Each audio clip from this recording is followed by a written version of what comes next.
Have you ever imagined a world where you re so small, everyday objects become monumental, or so large that the concerns of ordinary people seem insignificant? Well, join me today as we delve into the extraordinary world of Gulliver's Travels. I'm excited to talk about this classic work. Jonathan Swift, an Anglo-Irish satirist, essayist, political pamphleteer, poet and cleric who lived in the late 17th and early 18th centuries, penned this masterpiece. Swift was a sharp observer of human nature and societal follies. He channeled his wit and critical eye into his writings, often using satire to expose the hypocrisy and absurdities he saw around him.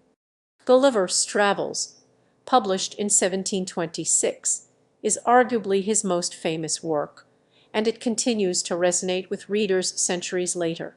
The book, presented as a straightforward travelogue, follows Lemuel Gulliver, a ship's surgeon, on four fantastical voyages. After his shipwrecks, Gulliver finds himself washed ashore on Lilliput. The inhabitants, the Lilliputians, are a tinny people, only 6 inches tall. Gulliver becomes agent in their land, and his interactions with them are filled with humor and social commentary. He helps them in their petty wars, but eventually falls out of favor due to court intrigues and narrowly escapes execution.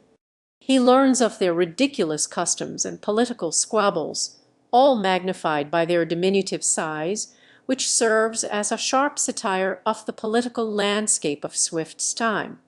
The Lilliputians' preoccupation with trivial matters reflects the author's critic of the pettiness and self-importance he observed in the British court and government.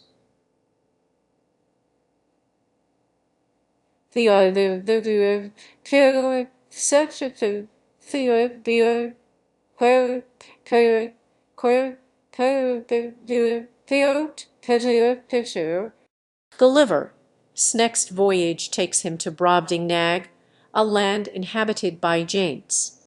Here the tables are turned.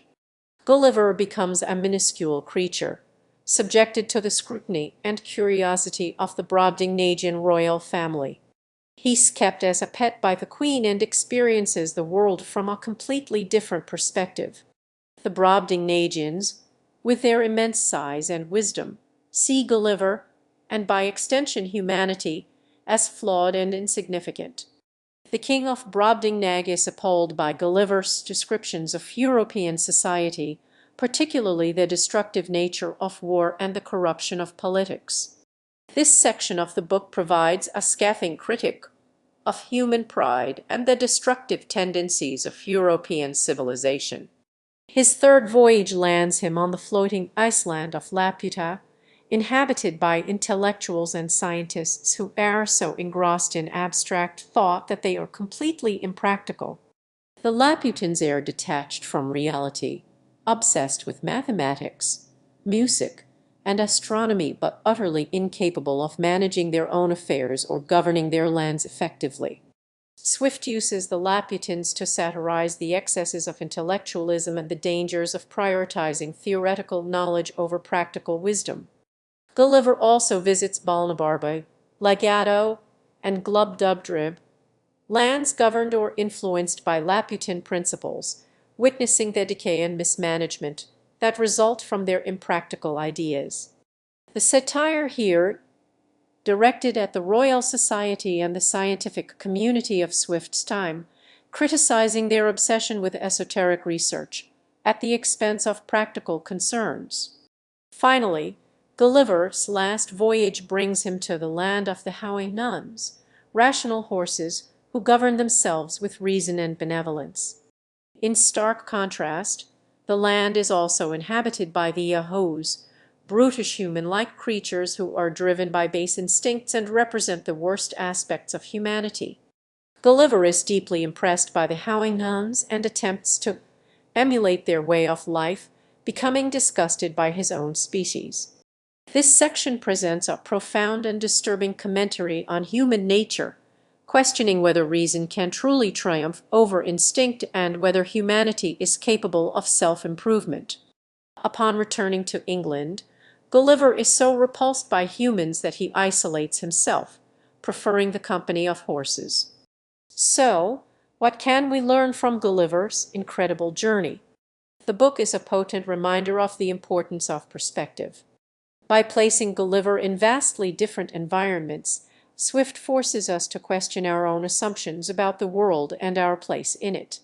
It urges us to examine our societies, our values, and our own behavior with a critical eye. Gulliver Travels also offers a timeless critic of human nature. Swift exposes our flaws, our pettiness, our pride, our capacity for violence and irrationality. He challenges us to strive for reason, compassion, and a more just and equitable society. It's also a reminder to maintain humility. Gulliver's experiences, both as Agent and as a miniature being, highlight the relative nature of power and the importance of recognizing our own limitations. It's about not taking ourselves too seriously and remembering that there's always a larger perspective to consider. Gulliver's Travels is a complex and multifaceted work that continues to provoke thought and discussion. It's a book that can be read on many levels, from a simple adventure story to a profound philosophical treatise. It's a testament to the power of satire to expose truth and to challenge us to be better versions of ourselves. I hope you enjoyed this exploration of Gulliver's Travels.